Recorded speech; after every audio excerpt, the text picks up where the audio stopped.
Aujourd'hui, pour envisager de nouveaux modèles, il faut savoir déjà observer et s'ouvrir à peut-être d'autres disciplines, d'autres marchés, d'autres professions.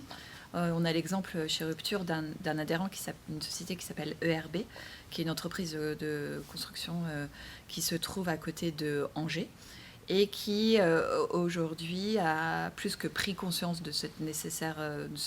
besoin de se transformer et c'est entouré ils sont en train de travailler sur un hub autour de la construction et de l'habitat. En fait, ils vont envisager l'habitat au prisme des limites planétaires. Donc, on change complètement de référentiel en termes de modèle. Et pour ça, ils travaillent avec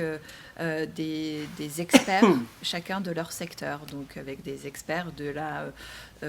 triple comptabilité, par exemple, avec des experts voilà, différentes personnes autour de la table, mais qui vont apporter chacun leur discipline pour se dire, effectivement, quand on parle de construction, si on reste contracteur de la construction, on va avoir nécessairement besoin de changer. Tout à l'heure, quand on parlait justement de l'avant de la construction, pendant la construction, l'après-construction, c'est vrai que c'est un secteur qui marche beaucoup en silo, la construction, et qui a sans doute besoin aujourd'hui d'aller un peu ouvrir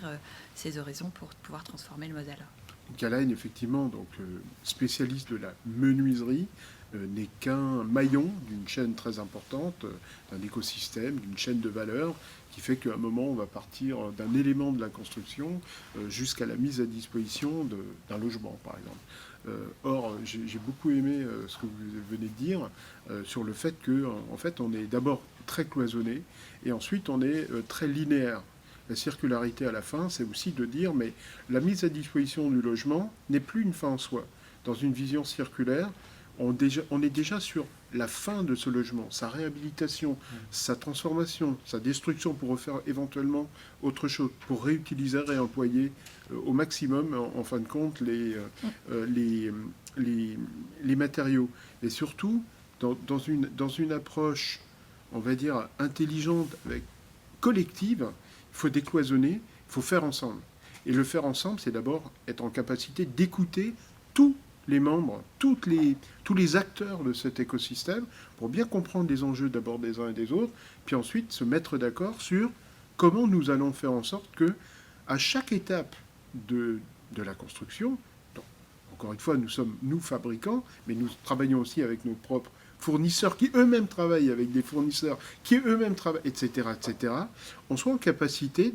d'avoir quelque chose de plus cohérent possible et qui en même temps va être in fine aussi le plus rentable possible et le plus durable, soutenable et le maître mot étant à la fin responsable. On aura vraiment fait notre part et on aura une approche responsable collectivement.